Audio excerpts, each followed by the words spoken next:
Hey, everybody, and welcome to Condition Red Radio. I'm Philip Johnson of Corvus Combatives, along with my co-host Josh Beal of Offensive Industries. Yo. And today we are in the studio with John.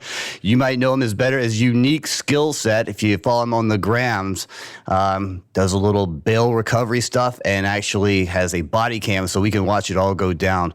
So with that said, I'm going to let John go ahead and give himself a little introduction. Tell us a little bit about yourself and what you do. Oh, well, thanks for having me first. My name's John. I'm a bail recovery agent. That's kind of the churched up version of saying bounty hunter. I'm technically a bail bondsman here in Georgia, but I don't write bonds. All I do is recover.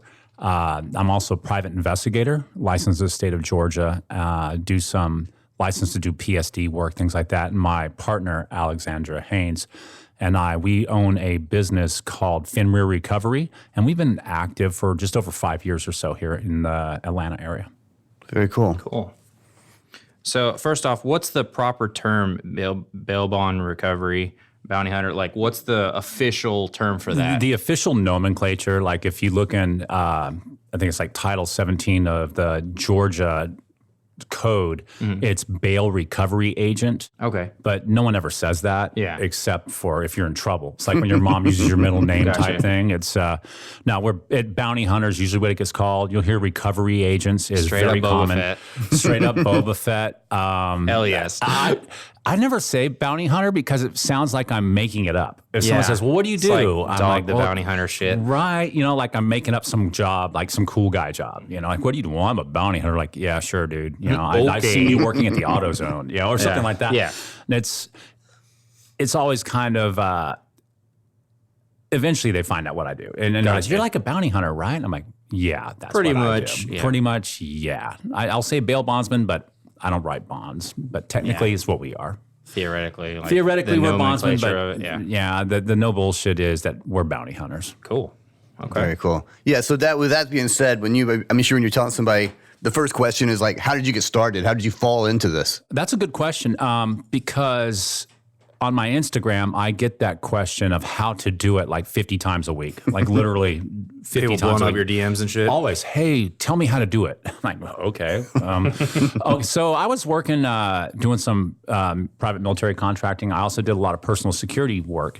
And I was here locally, and a guy I was working for knew a bail bondsman and said, hey, this guy needs some recovery done. You should check it out. And I was kind of getting tired of that other life and travel and stuff. And this guy, he says, you just got to take the class. And it's a very simple process. It's very state to state. But here in Georgia, it's an 8-hour class to become a bondsman. That's not bad at all. No, it's and you got to have a clean record. And there's some other little details there, but it's pretty simple. But every state varies. But go to the class, and the guy teaching the class is a bail bondsman, one of the big 4 or 5 here in the state. About halfway through the class, he comes up, he goes, hey, man, come see me after this class. And I had files the next day. It was really weird, which is unusual because normally, like in my DMs, I get folks who buy all this gear, all this shit, everything. Yeah. And they're like, how do I get going? And I'm like, well, you know, it's a lot of cold calling and networking and getting in with these bondsmen. I was super lucky. Well, I guess you kind of create your own luck, right? But I was fortunate that for whatever reason, the bondsman approached me during the class and goes, dude, come see me. And I had like 7 files the following day. So Nice, yeah, that's cool. It happened pretty quick. Very cool. Nice. So what are the prerequisites or the qualifications for doing something like that? Officially here in Georgia, you have to be 25 to work in the field. Yeah, it's which I think is good. And it seems silly at first, especially for a lot of young men who think, or not young men, young people who want to think they're ready for this game. But it requires a certain amount of maturity because life there's experience. Life experience and perspective, right? Oh, yeah. I'd say the gift of perspective is what closes files. You got to be a good investigator. You got to be inquisitive. You know, all that pipe hitting stuff of all the tactical stuff has a very important part, but a small part of this job. Yeah, you're, I can see that. You know, it's ultimately your soft skills. So the requirements, I would say, open-mindedness, perspective, and staying away from that us versus them mentality. You know, you hear people who are on the job, whether it's in law enforcement or bail, or if you're in the military long enough, you kind of have an attitude of these fucking people, and you just like, absolutely. You know, that doesn't. us and them mentality. It could be it'll in get retail. You. It'll get get that you, attitude, right? I mean, you could work at Fucking Starbucks, customers. and by 10:30, you're like, man, if it weren't for these customers, this job would rule. You know, it's the same thing in Those bail. are the motherfuckers that are paying Right. you. Exactly. So the requirements aren't a lot in this state as far as getting into it, but I'd say the requirements for being successful are long and many. You know, there's a lot of guys out there who don't catch anyone because they just don't have what it is. Or every time they get on someone, it turns into some knockdown fist fight and someone's getting hurt, and you can't do that. Right. Well, that's what I was going to say. So, like, it's an 8-hour course or whatever. But so is everything else just like on the job training, or you just kind of learn as you go? Absolutely. The course has nothing to do with bounty hunting. Holy shit! Wow. That's got to be scary to be getting this files like, hey, Like, here you figure go, out how to dude. get this guy in the back of the car in handcuffs. Have fun. They're like, hey, do you Be have safe. handcuffs or anything? You're like, I better pick some up. You know, there's nothing like that. The requirements are all about the law. You know, third-party entry, some technical stuff in bonding of extradition and affidavits of location, just little things like that. But there's nothing about interview skills. There's nothing about handcuffing skills or breaching skills or nothing. Wow. So it's all self-learned, man. I'll tell you, it's a steep learning curve. You know, sure. It's a very steep learning curve. So I said, there's in the state of Georgia, there's probably 10 folks who make a living bounty hunting. And there's probably 500 dudes with gear who've taken the course. You know, it's just, it's tough work. It's super hard. And, you only get paid if you catch. So imagine if you're not good at it. Yeah, if you suck at it, you're not making a living at it. And you can't get some bondsman to hire you on. You're in the hole, whatever amount of gear you've got. And, you know, you want to do it, but it's just not there. Man, so you got that many people running loose, and you've only got like 5 or 6 people. Trying to catch all of them. Right? You got to catch them all. It's like Pokemon going horribly Pokemon wrong. and Where's Waldo put together. What happens is, in the bondsman, we are actually contractors for bondsmen. We don't work for a bonding company because the bondsmen want that level of protection, that kind of firewall of liability. that makes sense. You know, they're like, hey, I don't know who this guy John is. You know, and he burned a house down. What? I don't even know who he is. You know, it's. They are very suspicious by nature, and they're not going to hire just anyone. You could walk into a bonding company with all your gear and carrying Tactical. all your gear and all. There's people who show up at the class wearing gear. No shit. Why? So it's just it's wild. It's wild. People get really weird about gear, right? You know, it's just kind Gear of whores there's, and shit. There's a romanticized version of what they think they want to do, but the bondsman won't hire them. They're going to go with someone they know, someone who's not going to get them sued. It's first and foremost. You're not going to get me sued, as are a you? professional. Perspective and the ability to handle your business with the least amount of exposure possible. You know, we try as hard as we can. I mean, certainly some people can't be negotiated with. There's no talking to some people, but for the most part, most of our arrests with Alex and I end up in a handshake or a hey, good luck, sir. So I don't get paid extra for ass kickings. You know, there's no bonus. I'm 53 years old, man. I've only got so many matches. I can't fight everyone. And it's that verbal judo, that kind of communication skills are what close deals. Oh, yeah, for sure. Can you explain the whole chain of events? Like, what would have to occur for you to show up at somebody's house? That's a good question. How does that happen? Shit has gone horribly wrong. And John is at your door. I tell people all the time. I'm like, when I'm in your life, it's fucking bad news, man. Like you have seriously fucked up somewhere down the line. You have really fucked up because I'm expensive. And bondsmen, as we know, are suspicious, they're cheap, and they're scared of liability. So by the time I get your name in my mouth and the file, they have tried everything to keep me out of your life. You have really more than enough chances. Oh my God. So what typically happens is someone gets in trouble, alleged trouble. I don't even say alleged trouble, and they get arrested. And they see the judge, and the judge says, hey, man, you know, we find enough evidence to hold you over for court on this drunk driving charge. We're busy right now, but if you come back, or your court date's on December 1st, and we'll hold you over for trial. So December 1st, we'll sort this out. And you're like, dude, I got a job, a family. I can't wait around. It's like, okay, you could post $10,000 bail, and we'll let you out, and that acts as collateral for you to come back. If you have the cash, you could post a cash bond, but a lot of people don't have that kind of liquid money, right? Yeah. So they use a bondsman. They go to a bondsman, they say, hey, man, I need to get $10,000 to get out of jail. And the bondsman says, okay, for $1,500 one-time premium to me, I'll loan the court $10,000 in your name and act as surety that you promise to come back in December 1st for your trial. So December 1st comes, you pay the bondsman $1,500. You fill what's essentially a loan application, and you have a co-signer. Your friend comes along and says, hey, man, and he signs the same paperwork you do. They're open to the same liability. And you get out of jail. You go do your thing. December 1st comes, you show up with a lawyer, like, man, I wasn't drunk, had a medication reaction, whatever, and they throw it out, case disposed. That's it. You're off bail. The bondsman gets the $10,000 back from the court, and they get to keep that $1,500 as a one-time that you paid for the trouble. It's costing doing business. And you're out whatever you did with the attorney, whatever.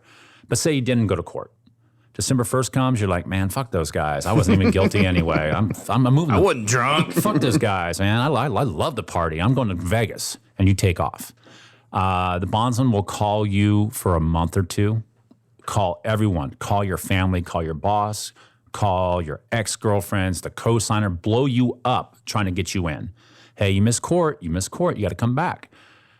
Only at that point, if that system has failed, do they send Alex and I the file, and then it's on. There's no going back. They don't take the file back. They're like, once that genie's out of the lamp. So that's how we get involved. So a file will come to us, and Alex will start doing the preliminary stuff, social media researches. We have databases, things like that. We gather up enough intel. It's like an S2 shop in the military, right? We have an intel base, and then we have a direct action mode. So we do intel gathering, and then we do direct action.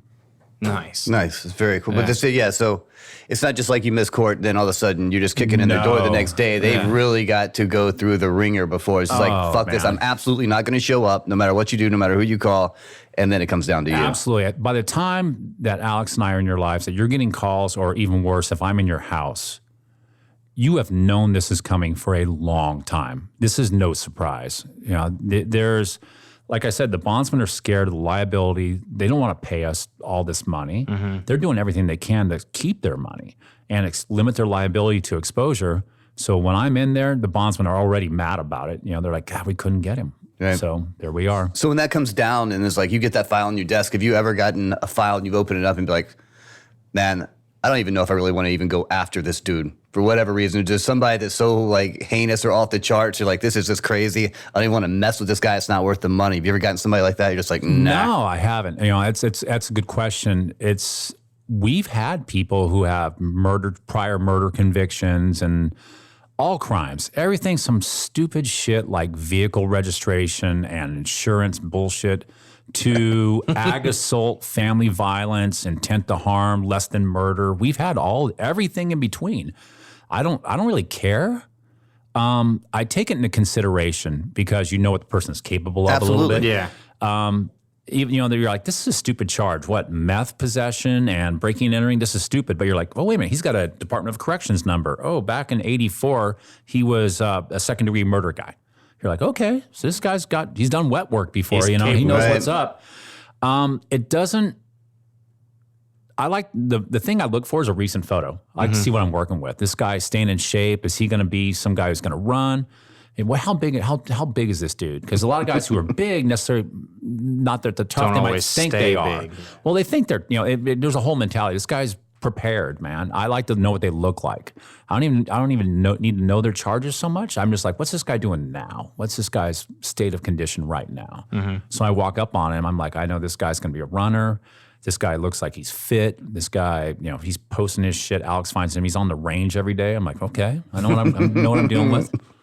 So it's, but never scared of anyone like that. As a matter of fact, I think we like it. I like going in hard. I like going in on someone who's really shitty, because like I said, I pride myself on our soft skills, and I love, and it's being able to de-escalate somebody. I love it. Yeah. I love it, man. That's like Verbal big game judo hunting. is so fun. That's the big game hunting to me. Yeah. Talking a guy out of a house. I'd rather do that. It's more satisfying than kicking a door to me. Definitely. So what are some of the, I mean, I've seen some of the videos me and Philip were talking about the other day, some of the ruses that you use like to get intel and stuff like that. We saw that one, I'm from the bank, bro. So what are some of the good ones that you use? What I wanted to know first of all was, were you wearing tack gear when you told me from the bank? I didn't figure you were. Yeah, we had that discussion I was yesterday. like, you can't see Jay. He's probably looking like falling down over there with like a white shirt, little black tie, glasses, like a calculator. Excuse me, sir, I'm from the bank. No, it was so with that one, I grabbed the file. This trailer was way back off the road over in Floyd County, very rural, and none of the trailers had addresses on them. And we knew our guy had a supposed address in there, but you couldn't tell from the road. We drove back and forth a dozen times, couldn't see, and it sat back up in these abandoned trailers and houses.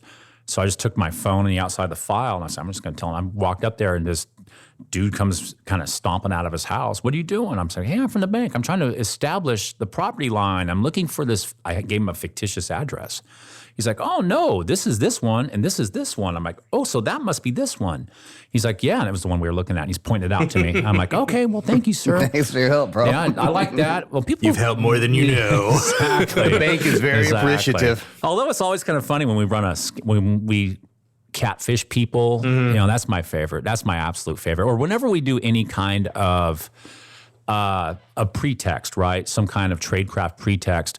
It's always awkward afterwards. They're like, dude, you look just like that guy from the bank. I'm like, right? People tell me that all the time. I hear that a lot. It's always funny. Like I said, catfishing is my absolute favorite. When I can get Alex, my partner, on the like Snapchatting with some young man. Hey, how's it going? Oh, I get off work Friday at 3, and these dumbasses will be running on felonies, probation warrants, child support. There's no reason for them to ever stick their head in daylight. But a pretty girl says, hey, saw you on Snapchat. How you doing? You live in Marietta too? And the guy's like, what's up, baby? He's coming out, and they're meeting at Starbucks, and it's me that shows up instead. Fucking love it. What man. a disappointment. Yes, fucking love it. I'm like, what's up, dumbass? But here's the thing. They almost never even figure it out. They're like, man, I can't believe it. You ruined my time. This girl's showing up pretty soon. I'm like, really? Okay, let's get out of here fast so she doesn't see you then. You know, it's like they can't put it together. And then she sit in the car when you put her in the back. That has happened. We drove one of the dumbest motherfuckers in the whole world back from Raleigh, North Carolina. Alex had exchanged Snapchats with him for a week. A week Snapchatting with this guy. Oh, yeah, cool, baby. I see you're an artist and all this bullshit. Yeah. And we go up there and we have this giant standoff at his house. We finally get him. We had to drive him from Raleigh all the way back down here to Atlanta in the car, and he never puts it together. The woman literally sitting in the seat in front of him was the one Snapchatting him, and he's in the backseat blubbering the whole time because he can't figure it out. Yeah, a big man baby the whole time. It's like, you stupid, but he never figured it out. That is incredible. So when you're going after these people, like you're kicking in a door or going up on somebody, what kind of loadout are you using? You got lethal, less than lethal, like Absolutely. whatever you're... You know, my gear's evolved over the last 5 years or so, and certainly different from anything. It's a hybrid of stuff. You can't just go, well, this is a loadout you would run overseas or downrange, and this is a police loadout.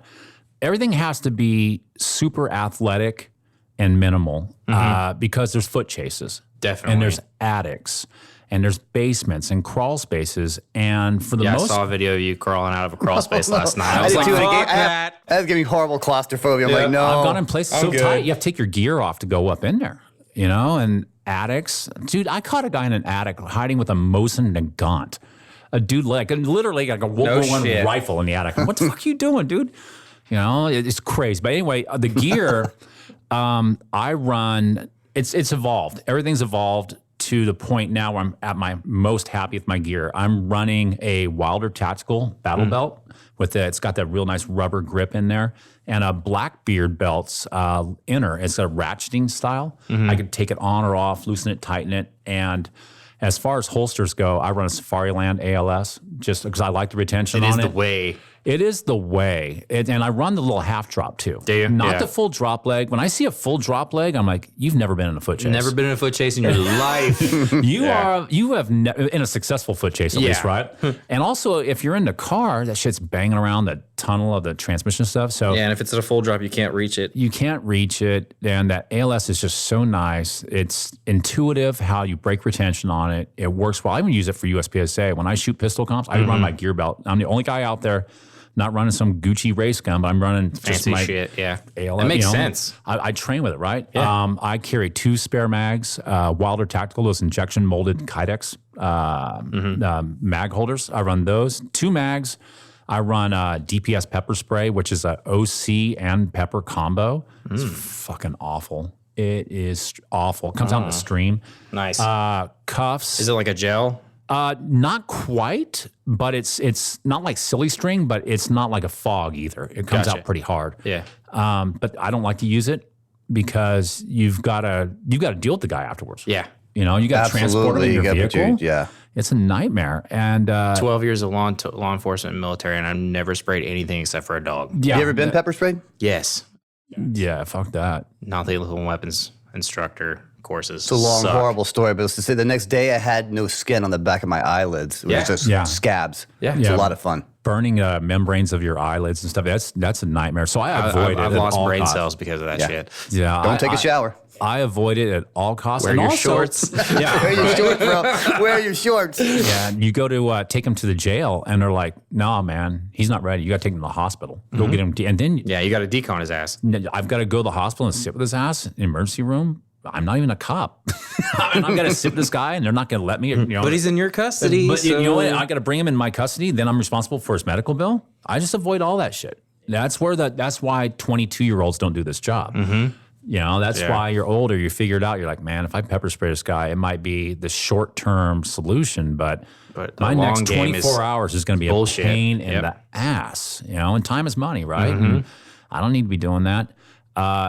On my vest, I run a Premier Body Armor. It's soft armor, but it's got a built-in cummerbund that actually has soft armor on it as well. I was going to ask you about that. I noticed that. Yeah, it's got a cummerbund that runs soft armor, and then it's got flaps that open up, and I've got level 4 plates if I wanted to.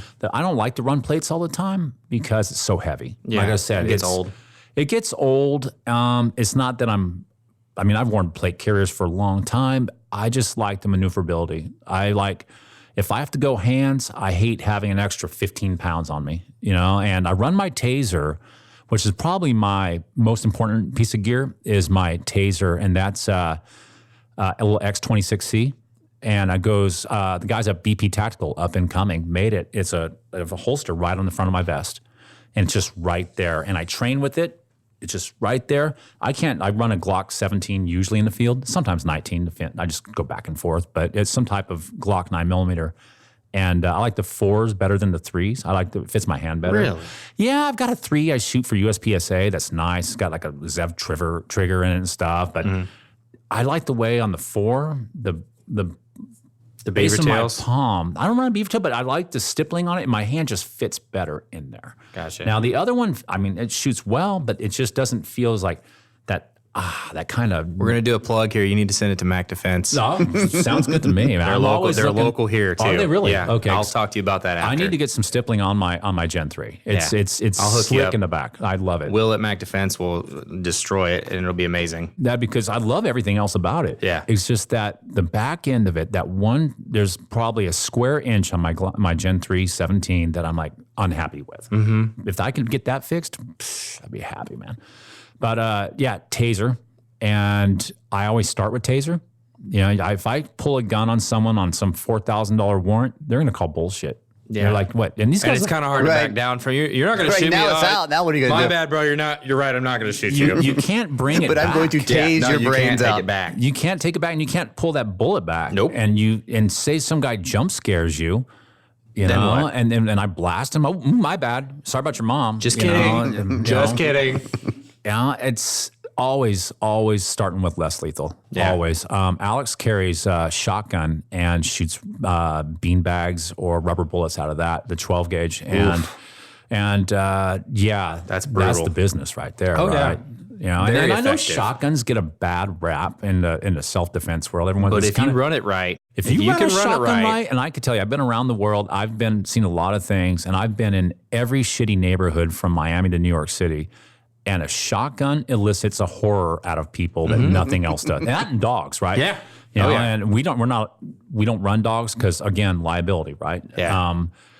But a shotgun run correctly will bring the ruckus, man. That's the shit. That's the shit. People don't like it. You run across the yard with a shotgun, they'll throw their kid out of the house. Right there he is. Oh yeah. You can bring your AR up there, whatever. And they're like, oh, that's cool. Yeah, sure, dude. You know, it's like a video game, I guess. You bring that shotgun. Even grandma knows what a shotgun. Yeah. You know, you bring a shotgun. Even grandma knows what a shotgun looks like. She's like, oh, fuck that. And if you shoot a 2.5 ounce beanbag out of it, 750 feet per second. Nope. Someone's gonna lose their shoes. Yeah, you know, it's fucking gnarly. Broken Which is a phenomenon we've talked talking about many times. Is people get in an accident, why do their shoes always come off? Yeah. You see people get hit by a car or punched. I see somebody get punched and their shoes come off. It's like, how'd that even happen? That defies all laws of physics. Because nobody ties their shoes anymore, Philip. Your shoes came off, bro. I have a great picture I'll show you later on of a guy I ended up choking to sleep who his shoe ended up like 10 yards across the parking lot. Cartel guy, moving big weight. Cartel kid who just got 29 years up in Hall County after we brought him back. But again, his shoe was like fucking 10 yards away. I'm like, I don't even know how it happened, but his shoe. Not even mad. It was like, I'm not even mad. I'm kind of impressed, right? I was like, shit. But yeah, he fought like a dog. I'll give props, you know, game meets game. He fought like a dog, but still went to sleep, went to jail. But that shoe was across the parking lot. I don't know how the fuck that happened. I'm telling you, it's a phenomenon. Shoes come off. There's a kid in high school who's just famous for one punch somebody, and I don't know how it happened. The dude went down, and both his shoes were in place. I was like, how did his shoes come off? They were still tied. Doesn't make sense. That's what I'm telling you. He was a legend because he just knocked somebody out of his shoes. It's the only time he ever got in a fight, but he knocked someone literally out of their shoes. I have that on a business card later in life, like a realtor with your picture in the corner. By the way, in '84, I knocked this fucking dude out of his shoes. Out of his shoes, bro. Still tied. Exactly. Beat that. So, do you ever worry about like running into people that you've arrested or anything like that while you're off duty? I don't worry about it, but it happens. Oh, no. Yeah. It happens. I'm sure it does. Like, are you well known in this area, or like, do people know who the fuck you are? I think like 60,000 Instagram followers, and it depends where I'm at and what circles. You know, a lot of guys in like kind of a tactical crowd know me. Like we go to SHOT Show, Alex and I will walk and like every 15, 20 yards, someone's like, dude, you're Unique Skillset. I'm like, hey, what's up? We talk because they know, they follow those hashtags. Yeah. They know what we do. But I get it randomly, like up where we live in the most weird spots. Like at a coffee shop, a guy just the other day walked by me, eyeballing me. I'm like, this guy wants smoke? You know, and then later on, I'm like, get a DM. Hey, I think I saw you outside. I'm like, okay, good thing we didn't go. This dude just recognized me. But I was at a fast food restaurant. What thing I love about this job is how fucking weird it is. Yeah. Not like, oh, it's a different day every day and this and that. I'm in the game. It's this, that. It's just fucking weird, man. So I got in a foot chase with this broad up in a fast food restaurant in the mountains, and she only had one arm. And she worked at this fast food joint, which is like weird already, right? But she tried to run, and I catch her, and it was a nightmare. So I go to a fast food restaurant. My son, I go to a place up there in the mountains. We go walking in, and I look, and smoking a cigarette outside the door on a break at a completely different fast food restaurant in a different town is this one-armed woman smoking cigarettes outside. I'm like, kind of hard to miss that. Holy shit. There she was right there smoking cigarettes. She didn't recognize me. She was a mess. She was a stone cold mess. But like that, and my favorite was I was in line at Kroger, and this guy turns around, he looks at me, and he goes, "Hey man, how do I think I know you?" And I said, "Oh, maybe on Instagram or something like that. I'm Unique Skillset." He's like, "No, man, I think you arrested my daughter's boyfriend." I was like, "Oh, yeah, maybe. Who's your boy?" That's a stretch, but okay. I'm like, okay. But yeah, I did. As a matter of fact, we were talking about it. And I had picked up his daughter's boyfriend. That's funny. You made his day very often. Yeah, he was like, oh, yeah, he hated him. He hated him. He was like, fuck that guy. Yeah, if you're dealing with him, I'm sure he did hate him. Yeah, he hated him. I get it once in a while, but I'm never afraid of any real repercussions at all. And if it were, I'd be like, all right, you want You want this? Let's go. You know what's my buddy Joe says? Run up, get done up. You know, Yeah. I mean, I'm. Well, I asked that to preface this question. Yeah. Like, what's your basic off-duty EDC? Like, I know you stay strapped, obviously. Yeah, I'm a Glock 19 guy typically. So I run an inside the waist appendix carry from Black Point Tactical. Those guys.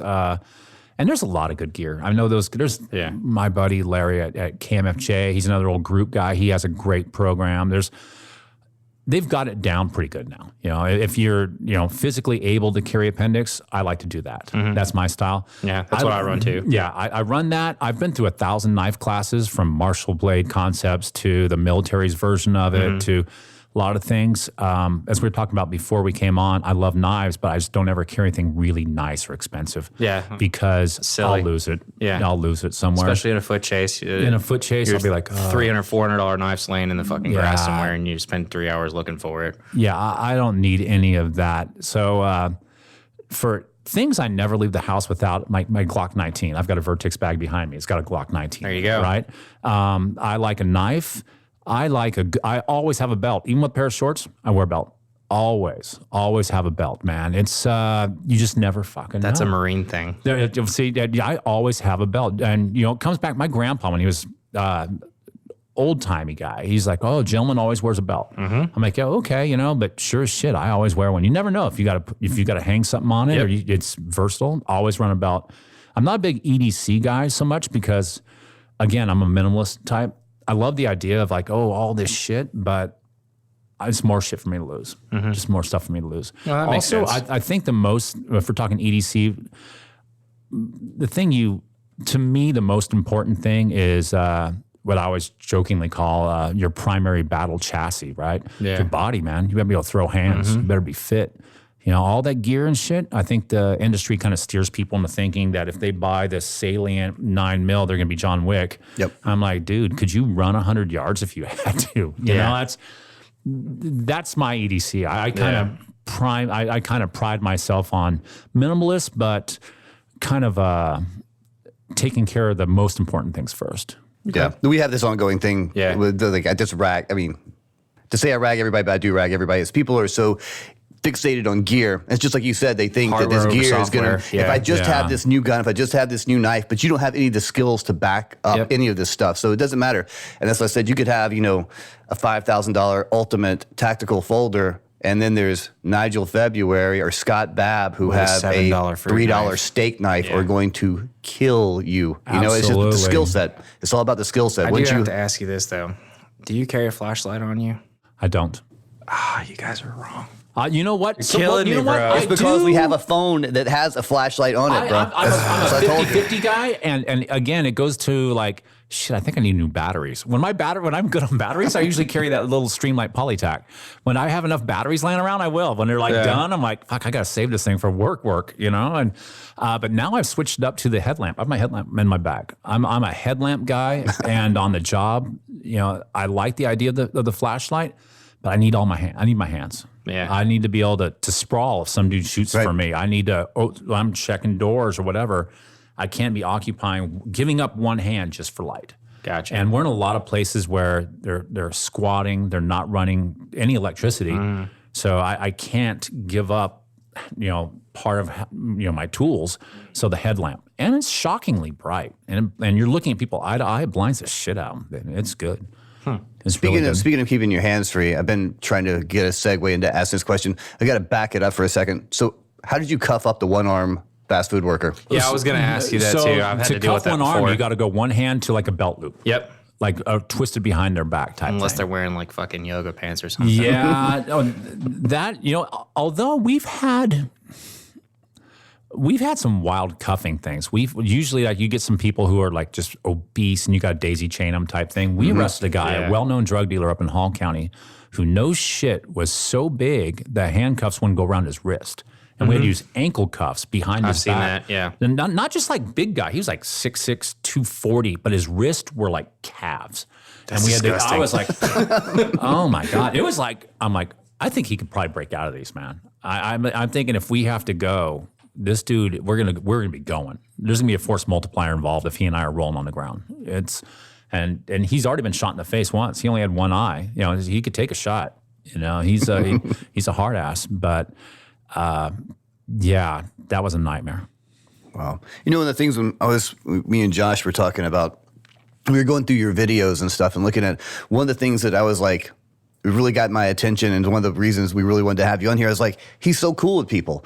That's like one of the things is like when you talk to people. You're one of the nicest guys, and you're always, yes sir, no sir, like, thank you. And it's like when you're going in, I can see a situation, I'm not bagging on the police, but they're very like my command presence, and you're going to obey my things all the time. And you're like, there was one situation where you were in a house and the guy had dogs. I was like, if that would have been a cop, he would have just shot that dude's dogs right there. But you're like, hey brother, could you just do me a favor? Put your dogs away. We got to go. And you talk to him like a person, not like do exactly what I say or you're going to get shot kind of thing. And that kind of related to how you related to people, I thought was very cool, because very professional. You're doing your job. It's very professional, but you weren't like overly hard asses. Like, as much force as I needed to get the job done, but not going past that. Well, I appreciate it. That's what we pride ourselves on. You know, it's I think we have about 400 physical arrests and probably twice that many in paperwork apprehensions of technicalities and shit we've come off on.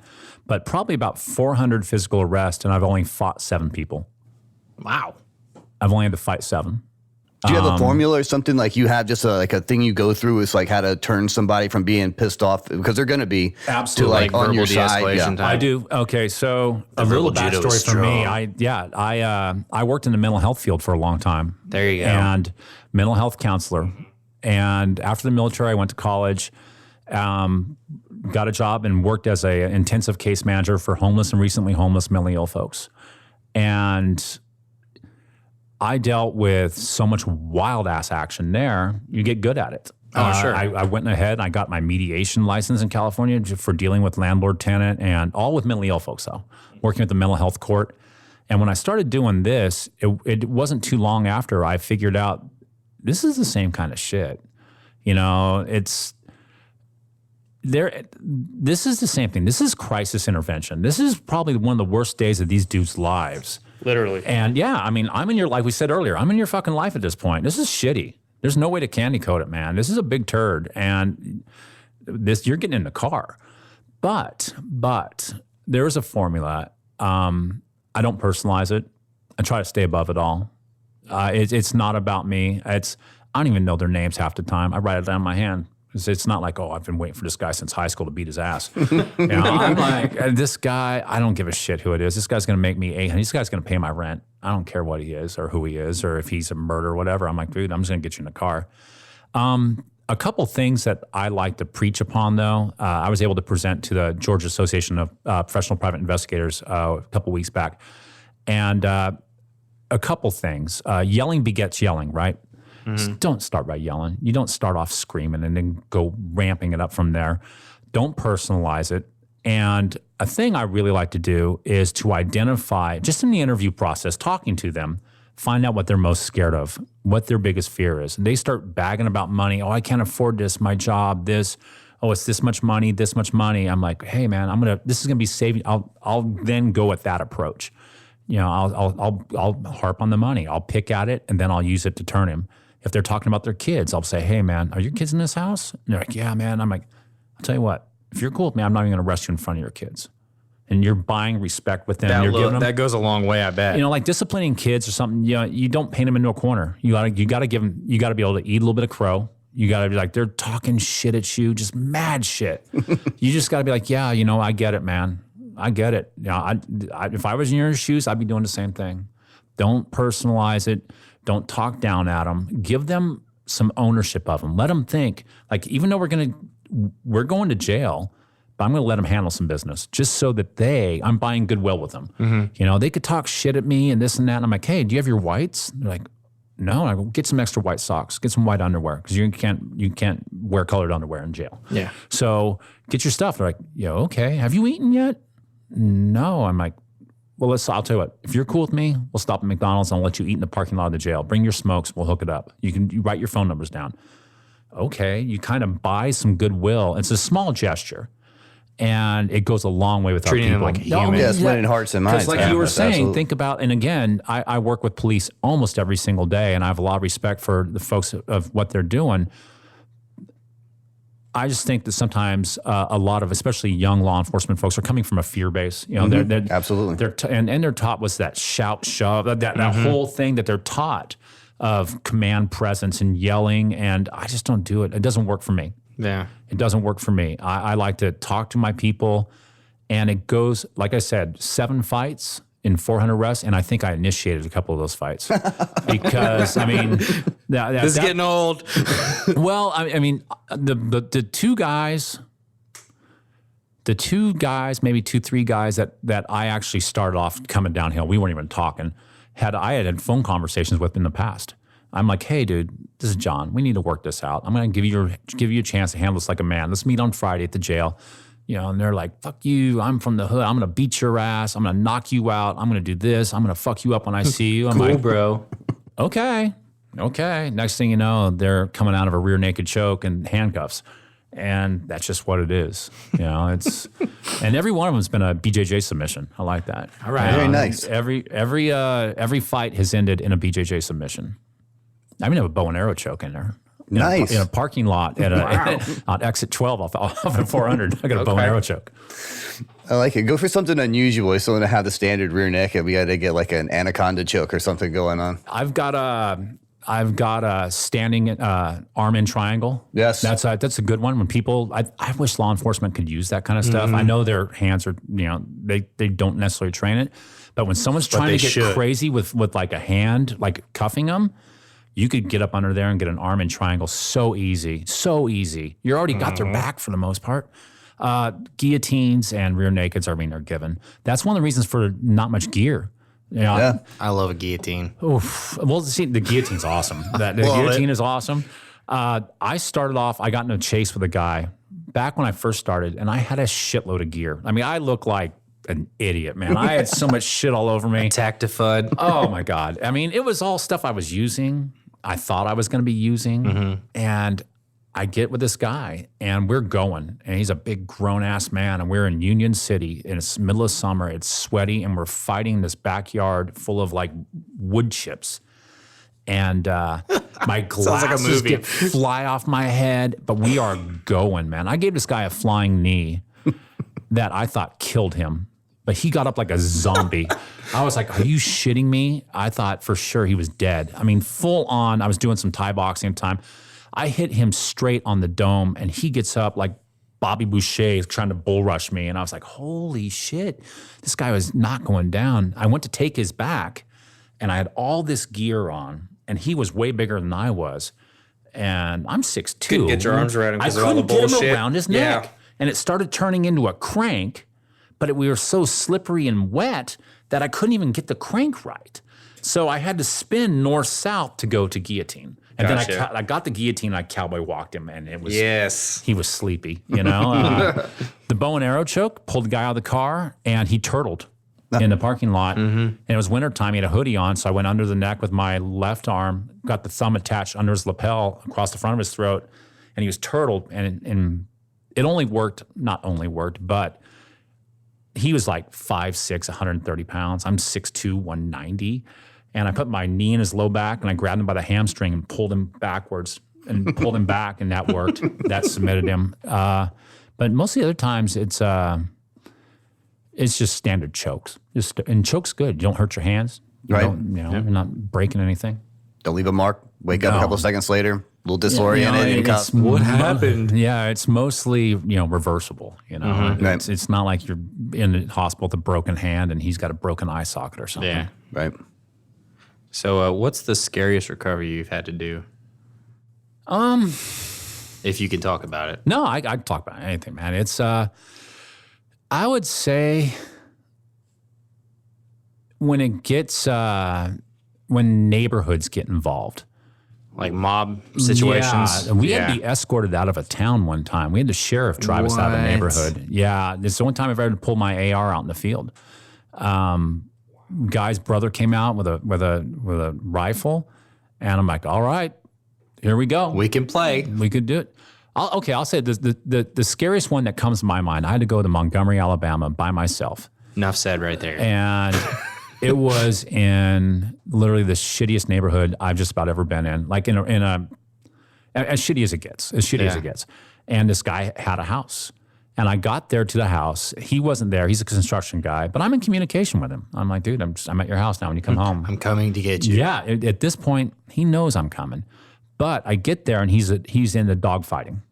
And there was dead dogs in the yard, in the backyard. There was what they call it when Montgomery County Sheriff eventually showed up. There was dog fighting paraphernalia, all that shit. On top of everything On top of everything else I'm already out there for, right? But he won't come home now. And I called Montgomery. I got there. I'm an animal guy. Yeah. I'm like, I don't care what this guy's into, but I saw hurt dogs. I'm a hardcore dog guy. I was like, you know what? Fuck you, dude. I'll call an air acid on your house at this point. Yeah. I will fuck you up. Yep. And I'm at the house by myself in this shitty neighborhood. I call Montgomery County Sheriff, and it takes him like a legit 2.5 hours to get out there. And I was by myself. That's a really long response time. Well, it was an animal complaint. It wasn't, in their defense, it wasn't like, help me, I'm under gunfire, but it was I'm out here doing this job and there's some dead dogs and some dogs. I went to the neighbor's house and got water for some that were alive. And anyway, this guy's in the hood, and the corner down the street had about a gathering crowd of 10, 12, 15 guys, young men. And they were on dirt bikes in the city, right? Riding their dirt bikes around. Yeah, I've seen that. They start riding up and down the street, just taking runs at me and checking me out. And they start kind of encroaching a little bit closer. I was like, oh, shit. So went to my vehicle. This is actually the first time I've had my rifle out twice. Went and I got my rifle, came back to the house, and there was a bunch of cinder blocks. I actually had like a fighting position ready to go. I was like, all right. Good on you. Here we go, man. And I thought, I was probably 40% convinced that I was going to be in a gun battle, like a full gun battle. Not like, a shooting that, 3 yards, 3 shots, FBI stats. Like, I was going to be in a full gun battle, streets of Mogadishu style. And eventually they backed down. They know what was up. The one thing you'll say about our people is they know what the fuck is up. They know soft targets, and they know, like, the same reason a wasp or hornet's bright yellow and orange, that you don't fucking poke it. At a certain point, people are like, I don't want none of that. And the cops showed up, and the guy went to prison on animal cruelty charges. Good. They actually took his house even. Good. Nice. Yeah, they Good. seized his Even house. better.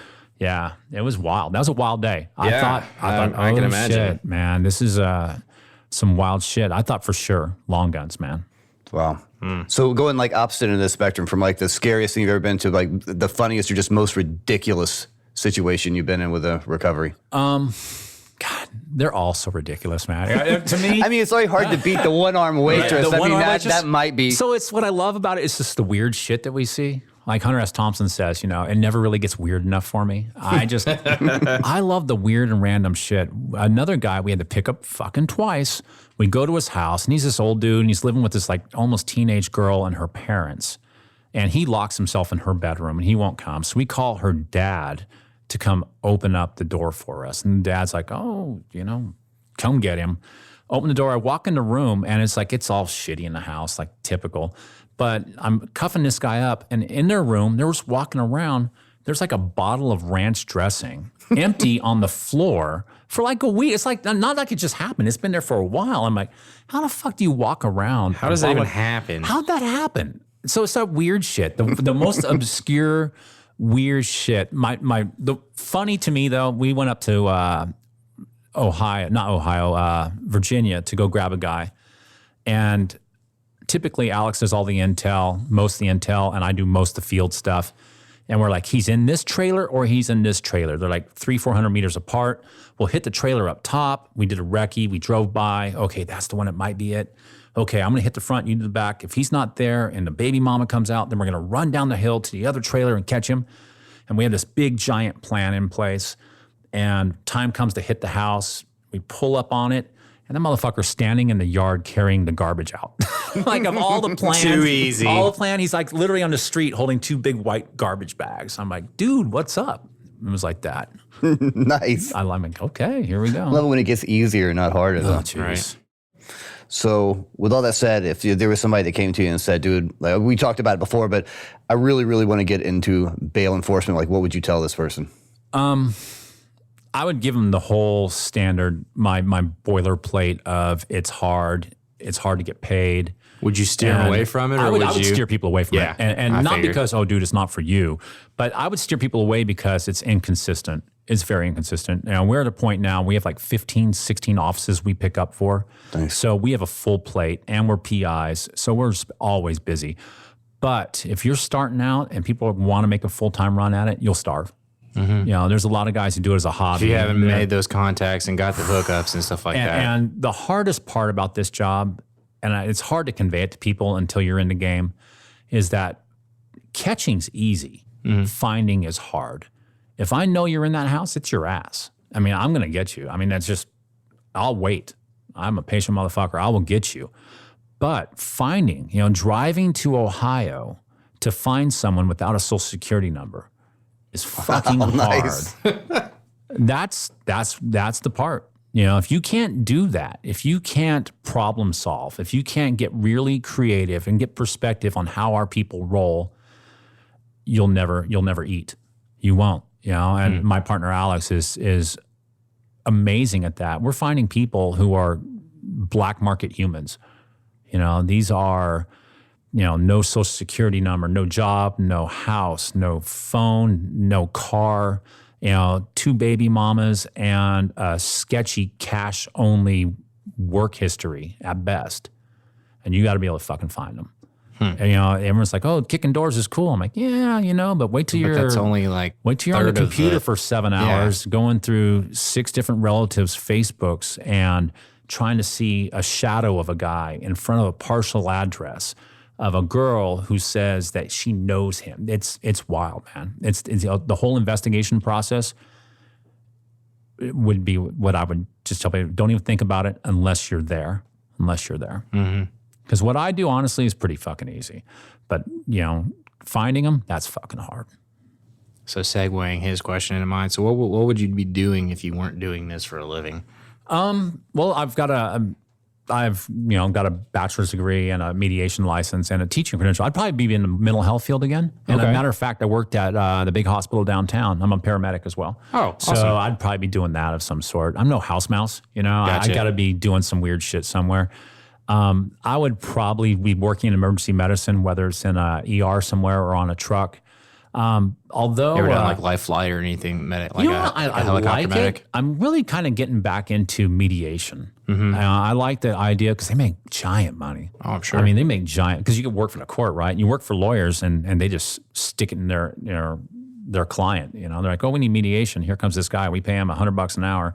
And you go in and I need to be there for it. Exactly. So I think I would, if we were to stop this, I'd be doing mediation. And like I said, we're already private investigators, and I like doing that. We do process serving and locating assets and people and all that surveillance type shit. So, I mean, I would gladly walk away from it just to do that. But part of me would still miss the game a little bit. Absolutely.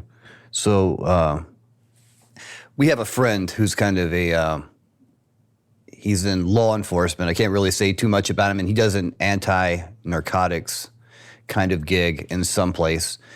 And it's funny to me, somewhere, someplace, he does something. But his whole thing was, he's like, "Dude, whenever I roll in somewhere and I see Mountain Dew bottles everywhere, I'm like," he's like, "I've hit the jackpot." And then you start bringing it up. I know I'm in the right place. What's up with tweakers and Mountain Dew? Ah, man, like peanut butter and jelly, man. What is up with this? Tweakers and Mountain Dew is, I don't know what it is.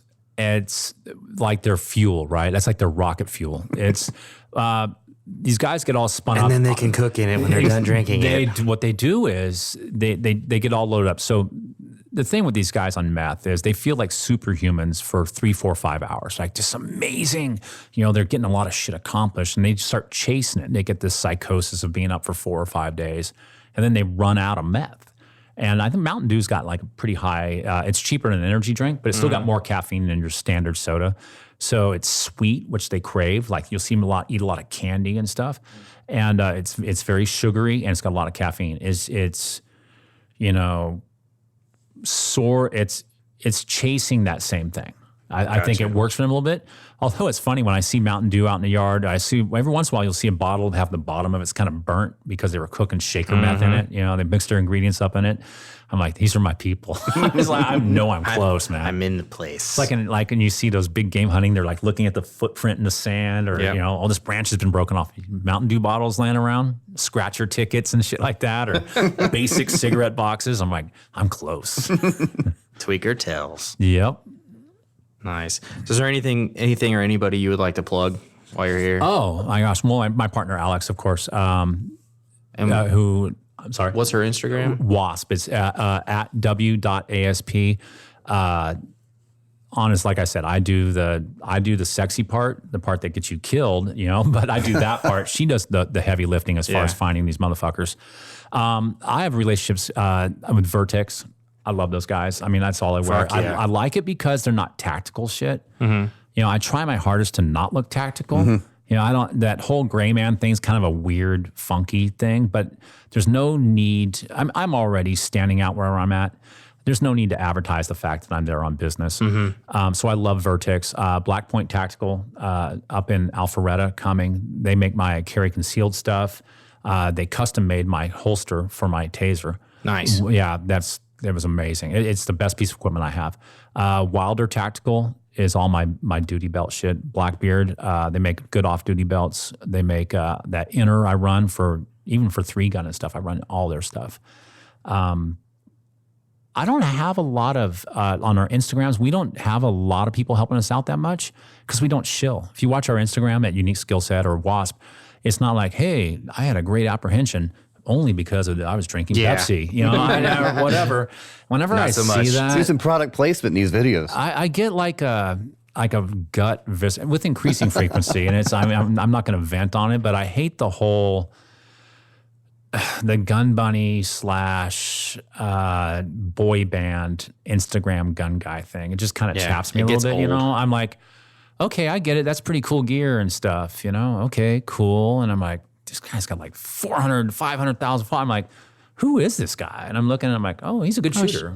Okay, cool. You know, I'm like, in the meantime, here I am crawling to a fucking attic, you know? I'm like, covered in insulation. It's 127 degrees in this bitch. I'm like, God. And I'm using, these guys are on their Instagrams with, I use this $400 flashlight when I do this shit. I'm like, I picked this flashlight up at the 7-Eleven, at the Circle K because I don't give a fuck if I lose it in this attic. Yep. I'm actually using it besides in my backyard, you know? It's, but yeah, good gear is important, but like we alluded to, I think the industry will try to make you dependent upon it. They're going to try to sell you Most that. Definitely. You know, they're like, hey man, if you don't have, dude, how can you even shoot if you don't have a compensator in your 9mm? I mean, how can you possibly be an operator without that or whatever? Operator. I'm like, dude, you know what? Just take care of yourself. Work your soft skills. It's free. It's free. Go get some books and read, study, practice on your friends, practice active listening. Do those things. You're going to use active listening to de-escalate a situation way before you pull out your sub gun, your truck gun, you know, and that's just never going to happen, man. But you could use those other skills every day of your life. Right. And that's the thing. It's funny and it's also frustrating at the same time when you see these people like, if you want to go have a class and everybody put on your plate carrier and get your AR and we're going to run around and shoot out of our car and all this stuff, you'll sell it out. Hey, let's do a thing about like de-escalation or how to like spot problems before they start. People are like, ooh. It's not sexy. Yeah, it's not cool. That's not fun though. It's not fun. And gear is cool. I get it, man. I like cool shit. You know, I'm a guy. It's my obligation to hot rod shit. You know, I like that. But hard life lessons will teach you that's not how you're successful in this field or if you're in the game at all. You need to be able to handle your business talking to people, man. You know, at some point you might think you're a gunfighter or this or that, but someone's going to beat your ass. And you better be able to talk yourself out of it. And if you have good verbal skills that you could talk a guy out of a trailer who's held up in there, and you could get his mom to put him outside. That's way better. And those same skills are going to help you get a better deal in the car. If you have a customer service return, it's going to pay off. Way more applicable, but like you said, it's not sexy. It's not running around the plate carrier with your friends and, you know, arguing the ballistics of 300 blackout versus a 5.56 and losing your mind over that instead of saying, well, I like to identify a common enemy when I negotiate with someone and kind of pick at it from that. It's not nearly as sexy. Well, that's like mind blowing to me is like you said, like having somebody say thank you after you just put them in, cuffs and stuck them in the back of your car. That's fucking awesome to me. Well, it's not personalizing. They ultimately know this shit is going to happen. No one is ever surprised. Whether it's you or somebody else, me it's or someone happen. else, exactly. And if I didn't have to make it any worse than it was, then a lot of our folks are kind of under they're a constant low grade stress of usually not having money, running on warrants, just the constant stress that puts looking on over people's their lives. shoulder, looking over their shoulder stuff all the time, worrying about their basic human needs of food and housing and all that shit. It takes its toll on them. And if I could just be, hey man, if I'm going to make $400, $500, $600 on something, I don't mind to buy you a fucking hamburger, But to that dude, he's like, this is a guy who goes to the fucking Dollar General and buys, tasty cakes for dinner or some shit, But if you get him a hamburger, get him something, let him have some smokes before we go in, that's a big deal. It's respect. You're giving them respect, which is ultimately what they're about. Not coming down on them like, you think you're better than me. They'll all say that. If you come at them, that's one of the first things that flies out of their mouth. And if you could avoid that and let them know, hey, man, it's just business, not personal. I'm going to take good care of you. This is going to happen. I'm not going to make it any worse, but I'm going to give you some direction over this, some domain over how this thing's going to go down. Smoother and easier. Fucking hell, man. Get to jail, shaking your hands behind their back. Hey, thanks, brother. Hey, no worries, man. Good luck, sir. Very cool. Hell yeah. Yeah, man, that was all awesome stuff. One thing we like to do kind of at the end of the show is we like to play a little game called the lightning round. It doesn't have anything to do with anything. It's just pure ridiculousnlousness. Yeah. Okay, that's right in my wheelhouse. Yeah, man. let's do it. Right. Let's do a little drinky drink. All right, I'm down. This is my style. Josh, you want to go first? Or I tell you what, I'm going to go first. Go for it. All right. And then, Joe, you going to play? Yeah, I'm in. All right, 100%. Awesome. All right, so we're going to go around. All right, John, starting it off. What person would play you in a movie? Tate Fletcher. Wow, that was fast. You know what? Super I've had that fast. discussion with Tate Fletcher. No, really? Do you know who Tate is? I do know who Tate So is because Tate I and I met him have with no Joe idea Rogan who and that Eddie is. Bravo one night. So Tate Fletcher is like a superhero to me, and he's been on Rogan 100 times, and he owns Caveman Coffee. He fought in the UFC. He was on the Ultimate Oh, Fighter. okay. Yeah, I do He was know. a I do know dog who that brother is. too, or he used to hang out with? He's affiliated with Dog Brothers, stick fighting guys. He and I become friends on Instagram. Oh, nice. Like one of the things, like we're friends on Instagram, like DMs, just like just the weirdest random shit. He and I DM, and he's a working stuntman. He's like Okay, cool. a legit SAG card stuntman, and it's the joke that if there was ever a movie, I'd have Tate play me. And he's like, "Yeah, I'm into it." So Very I got my guy nice. picked out. I have two. It'd either be You only got one. I do what I want. Okay. Either Leo because you hate him. Yes, I do. And I love him. Okay. Or He's like a giant old-looking baby. It's like he's got an old baby face. I will never You're not fired. see that now. You're fired. Every time I will never not He's see a that. giant fucking old baby. Or Sorry. Joseph Gordon-Levitt. So Okay. Joe? We will go with that one. Very nice. I feel John Krasinski. Okay. I feel something with him. You know what? I was really thinking you were going to say the lead singer from Smash Mouth. I can see that more. Yeah. Yeah, I'm going to go with Michael Madsen. Oh, I like Michael Madsen. Okay. Yeah, that's mine. All right. He's So one of my guys. Keeping on with the movie themes, Stallone or Schwarzenegger? You know, I'm going to go Schwarzenegger. I'm a California guy, and I like Stallone. I like Schwarzenegger. Wow. But I rewatched the original Rocky again the other day. Yeah. Fuck, he wrote that thing. Like he wrote that movie. I did not know that. Yes. He had Oscar winner, right? Yeah. Like against The Godfather 2. Yeah. And he won Which an is a Oscar for heavy Best hitter. Picture. Yeah. Fuck, it wasn't like he was up against some bullshit, right? And he wrote that movie. I'm like, Wow. okay, he's kind of become a caricature of himself, but I say he's got legit talent. So I'd say Stallone. Okay. Phil? I'm going to go with Schwarzenegger. Just because growing up, he's ridiculous. Yeah, absolutely. I mean, he was just like just over the top ridiculous. But John Matrix Commando, Yes. killing everybody. All He day, killed baby. 500 guerrilla war fighters with a tool shed. He's got the that contents of a tool shed. That 4 rocket launcher thing. Yes. Yeah. Yeah, absolutely. The quad rocket launcher. And he always had some like smart ass like shotguns. Yes. always just talking steady shit the whole time, killing people and talking shit. It's like the first movie where you have to tagline after everyone. He blasts someone. He has some smart ass line. Right. What about you, Joe? See, a part of me wants to say Schwarzenegger. Have you seen Bill Burr's thing on he's done this, he's done that, movies, mayor, all that. But I really like what you've said about Stallone. I kind of have to lean on that side. Yeah, he's a huge talent. He wrote fucking Rocky. Right. I mean, that's a great movie. It's about the city of Philadelphia. You know, it's not just about this aging, punchy old boxer. But you watch that movie now, you're like, that's a great film. I mean, that stands up. I mean, it's not like corny or anything, and it's just a really good movie. I'm still gonna say get to the chopper. I love it. All right, here we go. John, what website do you visit the most? Don't lie. I would say Stutter. Because I'm not online as much. I go to Twitter for news. If that's going to count as a website, or is that regular website? That's a stretch, but we'll go with that. Sure. I'm going to say, unfortunately, it's holstersmith.com Holstersmith. to buy gear for the company. So. Nice. I kind of YouTube comes to mind for a lot of reasons. I would say YouTube probably. Yeah. I would say YouTube. For a real website, YouTube. Yeah, for a career in entertainment, there's so much out there. Yeah, 100% YouTube. So what's your guilty pleasure, Phil? Come home late at night. Oh, you know what I watch? He's kind of ridiculous, but I don't know why I've gotten on this lately. But I'll come home sometimes at night, and when there's nobody else is awake, and I'm just sitting there chilling, maybe have a drink, and I watch Louder with Crowder. Yeah? I've been going down this Steven Crowder rabbit hole. I don't know why. I think he's funny. He's ridiculous. But, you know, some of his stuff is pretty good. And he's got a lot of little parody skits he does, too, that are pretty well done. They're pretty well produced. So Nice. All right, we're going to do this one fast and furious. Tacos or Asian? Tacos. Tacos. Yeah, it's not even close. Unanimous. That's it. Absolutely. That wasn't even hard. Yeah. Alex is an Asian person. She's like, any kind of like stock-based Asian noodle soup, that's her. But I'm always going to fall on the Mexican side of things. Okay, here we go. This is my last one. And Josh is going to get really pissy about this. Oh, God. Here we go. What TV show or movie do you refuse to watch, John? Unbelievable. Oh, my goodness. I would refuse to watch. I would. It could even be a point of pride. Like, I'm not going to watch this just because everybody else Harry does. Potter.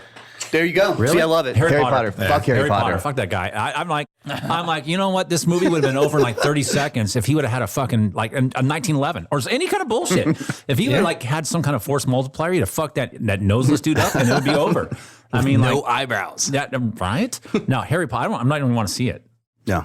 Yeah. I'm going to say the Kardashians. This shit's bullshit. Yeah. Fuck it all. Yeah. That's Joe? Any of that reality shit. It's all fake, by the way. If you Every didn't bit know. of it. Yeah. It's all of it. Yeah, I'm with you there. So here's what started a war between me and Josh. Titanic. I've absolutely. Who hasn't seen Titanic? That would be me. Love that movie. I know. Love that movie. I've never seen Titanic, and now as people get so pissed off because I've never seen, you have to watch. No, I don't have to watch it now. I'm just absolutely not going to. Just and for you the know why? record, he's also never seen Forrest Gump all the way through. This is also true. But you know why I've never sat through Titanic, right? Because a giant old baby face, Leo. I'm not gonna sit there and watch that guy on TV for 2 hours. That's no way. Absolutely not gonna happen, bro. Oh, I was like that with E.T. for a long time. I refused to see Really? E.T. I didn't see E.T. until I was like 40-something years old. I was like, fuck that little guy, man. But then I got suckered in. I saw that when I was like 8. I know everyone's like, oh, I love E.T. I'm like, I haven't seen it, man. I think yes, that's just my non-joiner tendencies go so hard when everybody else is bragging. I was like, okay, I'm never gonna watch this now. Yeah. There's certain I things just like can't. that, When people, it becomes too popular, and then I was like, nah. Especially it's like every little, every 16-year-old girl's like, oh my god, Titanic! I cry so hard. I've seen it 15 times. What did you think? I was like, I didn't think anything because I've Never never again. seen it. I've never seen it. I feel like we all already know what happens, that you don't need to waste 2.5 hours Hey, for wasn't it. that like a historical event? Like they all died? What are you gonna do? It's like that with Titanic 2. It's like that with every possible like war movie. You know how it ends, but you still want to watch it. Exactly. I mean, you know come on, man. Schwarzenegger's not going to die. in Exactly. Commando. You know Stallone is never going to die, but you still watch it. I mean, come on. Right. So, all right. So if you had a DeLorean and you could go back in time to any time period or place, where would you go? Oh, that's cool. I put a lot of thought into that one. Just That's a good question. I think I would go back to like post World War I United States. yeah. I think it'd be a cool time, man. There's just so many I could cool see shit that, yeah. happening. People were starting to drive cars, and airplanes Yeah. were like magic. Everything's becoming new again. I like the architecture. Yeah, I think that's cool. Colors were great. I think it's I think right around that time. I'm not like, I'm going to go discover the Beatles or some shit. You know? No, fuck that. I'm going to go beat up Steve Jobs and take his money. You know, I would go back to like San Francisco 1924 and just kind of be part of that whole scene. Go back and buy all the stocks for Apple and come back. Right. You know, no, it'd be post World War I United States. Okay. Phil? Yeah, man. See, I was going the exact opposite. I was thinking, like, how am I going to benefit from this? I'm thinking 1980. Do I know what I know now? Do I have the knowledge? Like my brain? We'll go with that, yeah. Okay, yeah. So I know where I go now. I'm going right back to 1980. I'm going to start cutting yards and stuff and saving up, waiting for Google and Amazon and everything else to come onto the market. And I'm going to be retired. That's it. Yeah, 100%. Bajillionaire. Yeah. All right, Joe. That's a really hard question. I love your take on it to see things be developed in your own eyes. I'm trying to think of another situation like that. But I feel like there's nothing like that as so grand. Oh, there is. You're about to hear it in just a second. Nice. I'm really curious now. You know, I can't think of the specific time, but just to see like those old bands that you'll never get to see. Like I'll never have the opportunity to see something like the Beatles, but to go back in time to see bands like that. So you're thinking like 1992, Smash Mouth? Yeah. Yes. Exactly, yeah. That's going to have to be the intro for our next episode. Yes. All right. So mine is I would go back to November 10. Wow. 1775. And I would get drunk as fuck with the original Tavern. Marines. Hey, Marine Corps came like alive. That's good. That's a good call. Get drunk, fight, and then go kill people. I mean, who doesn't want to do that? That doesn't get any better, really. It doesn't. That's pretty cool. All I got. All right, look at you with the big oorah at the end of that. It's very nice. Very cool. All right, anything you want to plug? I'm good. Very cool. Check out Offensive Industries, man. You've been blowing up. Like you put out. It. You really have, dude. You got gear we're coming on out. it, man. We got a new website. It's getting ready to come out. So violenceismandatory.com. Very I'll plug awesome. That. That's it. Cool. Yeah, I also want to say happy birthday to Piper. Man, Piper, today is the day. Also, Piper's birthday, 22 years old, 23 turns 22 today. It happens. that's amazing. But you know who has a birthday tomorrow? Who's that? Who is Citizen E? Oh, very send her a nice. DM. Happy birthday to Citizen E as well. That's awesome. It's a birthday shout outs. Cool. If we don't have anything else, I guess that's going to be it for us today, gang. Again, Philip Johnson, Corvus Combatives. I got Josh Beal of Offensive Industries and John, Unique Skillset, signing off. Take care.